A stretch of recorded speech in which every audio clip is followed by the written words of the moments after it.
All right, let's jump right in. We've all gotten pretty used to AIs that can chat with us, write an essay, answer a quick question.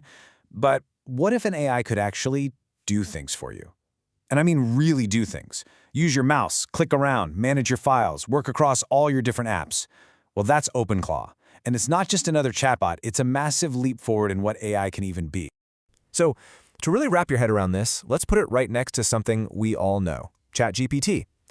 ChatGPT is brilliant, right? You ask, it answers, but it lives inside its own little world, its own sandbox on a website.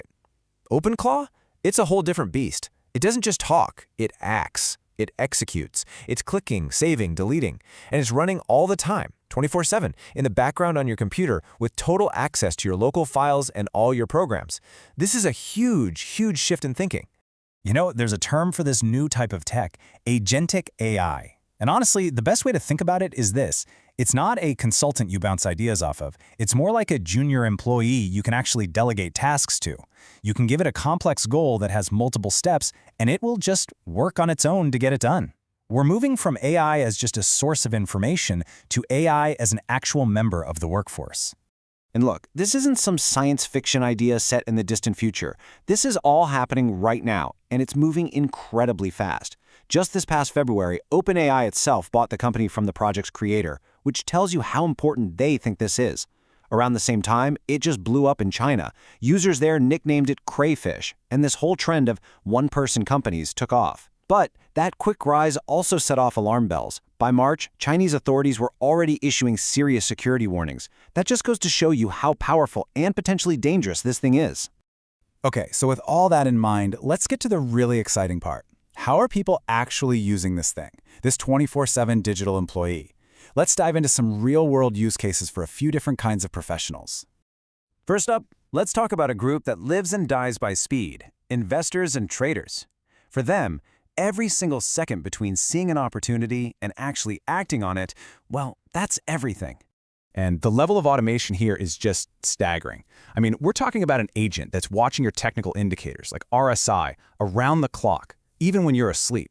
It can read an earnings report the very second it's released and have a trade drafted for you instantly. If you're an options trader, it can monitor your Greeks and tell you when it's time to roll a position. It's basically an always-on analyst and an executioner, all rolled into one, working across crypto, stocks, forex, you name it. Okay, next up, let's look at the one-person army, the solopreneur or the content creator. These are the folks who have to do it all. They're the researcher, the writer, the marketer, the CEO, everything. For them, OpenClaw basically becomes an automated back office.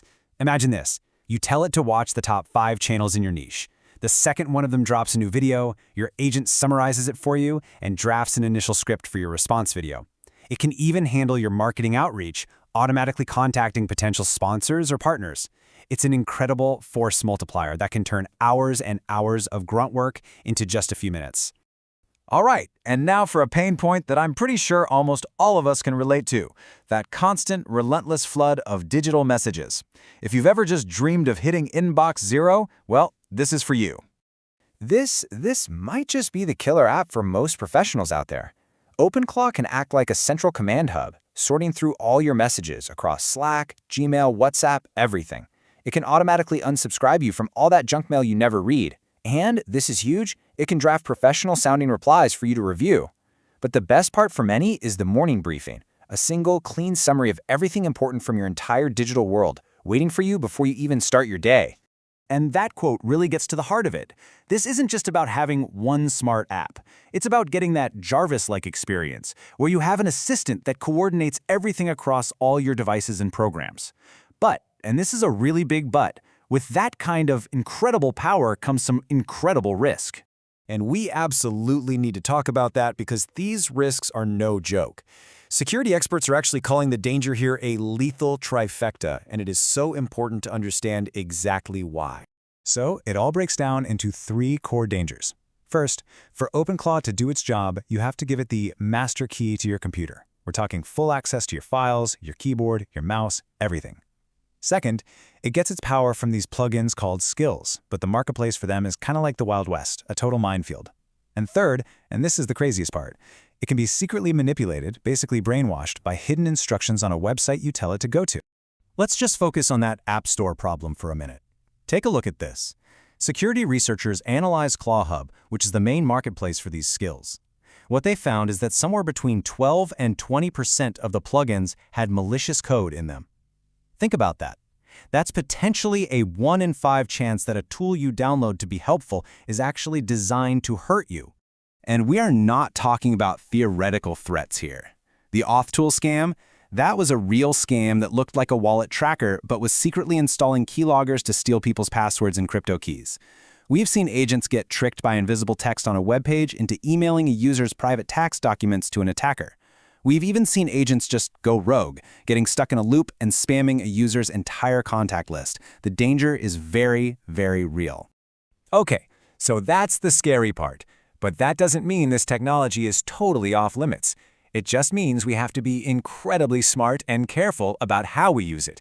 So, let's lay out the blueprint for how to experiment with this stuff safely.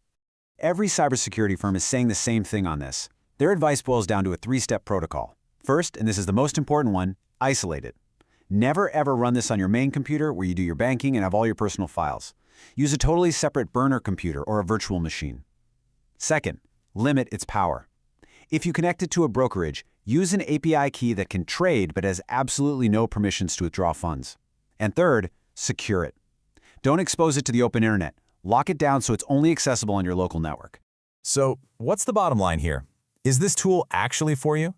Well, you should probably consider it if you're tech-savvy, if you have a lot of those annoying repetitive tasks that jump between different apps, and you're willing to set up that safe, isolated environment. On the other hand, you should absolutely avoid it for now if you use one computer for everything sensitive or if you're just looking for a simple plug-and-play experience. You gotta remember, this is a power tool, not a simple appliance. And that really brings us to the final big question. OpenClaw gives us a pretty clear picture of a future where we each have our own tireless digital employee working for us 24/7. The power is just undeniable. But as we've seen, that power comes with an immense amount of responsibility. So the question we all have to ask ourselves is, are we actually ready for it?